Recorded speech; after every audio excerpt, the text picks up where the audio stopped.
Good morning, strangers. It is Wednesday, October 31st, 2003. Do you want to hear a spicy story? Hold on just a second. My daughter wants to watch something on her TV. Hey, Google, play My Little Pony. Okay, My Little Pony. Friendship is Magic for Netflix. So I've worked for a lot of jobs. Like, I can name 10 companies right off the top of my head that I've actually worked for. So we have Walmart, Target, KFC, Arby's, Wingstop, Tom Thumb, United Healthcare, Geek Squad, Blurb.com, and Clearlink.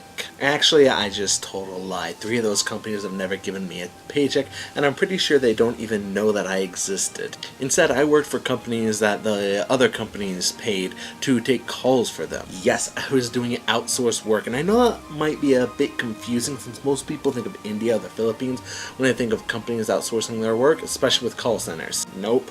Or at least not entirely true. Companies will still reach out to other countries or territories, since Philippines are technically a U.S. territory, but they also go through U.S.-based companies to outsource their calls. Anyway, that's not why you're here. You're here for the spice. Well, sorry to disappoint you, but this is like Hank's spicy campfire story, not like John's. I know, I want to be more like John, and I do have a crazy work romance story that I'll talk about later, but this has to do with my experience with peppers. I love spicy food, and I've even had ghost peppers as well as Carolina Reapers, but this was a true evil.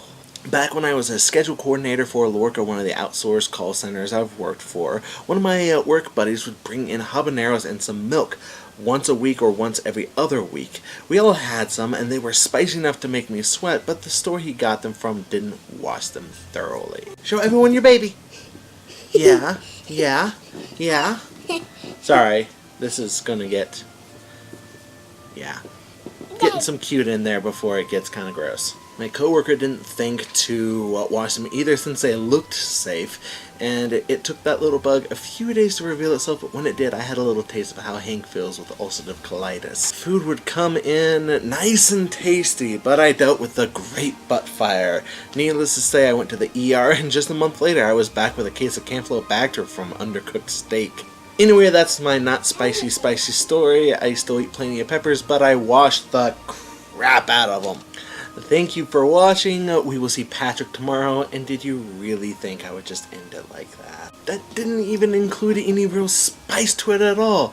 Not the sexy kind or the hot kind. So let me regale you with a story from my youth. For starters, if you live in a warm climate or if it's just really hot outside, eat a spicy pepper. The spice from the pepper, or the capsaicin, which is what makes the pepper so spicy, will actually trick your body into thinking that it's hotter than it actually is, so it will work extra hard to cool itself. That's why places like Mexico and India put heat and flavor into their food so that they can cool themselves down and still enjoy their meals. Well, when I was working for Wingstop, some of my coworkers would bring in salsa because we were in Texas and we really like salsa. And one day, one of my coworkers said that he's never had something too hot for him. He was showing off his masculinity. Me being the kind of person who takes comments like that as a personal challenge, decided that it would be a good idea to ask my dad for help on creating a spicy salsa. My dad has created most of the spiciest salsas I've ever eaten, so I figured it was a good bet that this guy was going to put his money where his mouth was.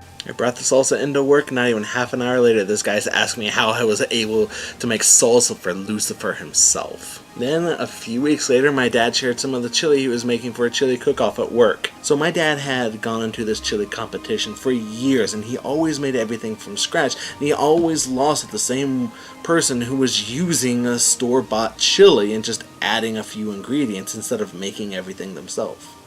My dad told me they may not think much of my chili when they eat it, but it's sure to leave them struggling later. My dad might actually be the reason I'm so sarcastic. Anyway, I'm done for now. Goodbye. I'll see you all next week, and at DFTBA.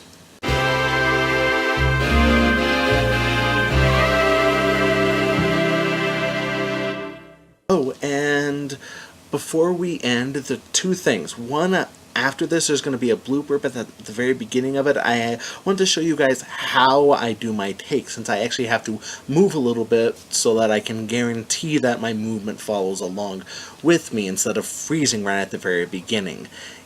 But the second thing on here is, since we don't have a ton of votes on this. I've decided that the only vote that I've gotten on here is for the blenderized kids meal, so I'm going to be doing that in my next video.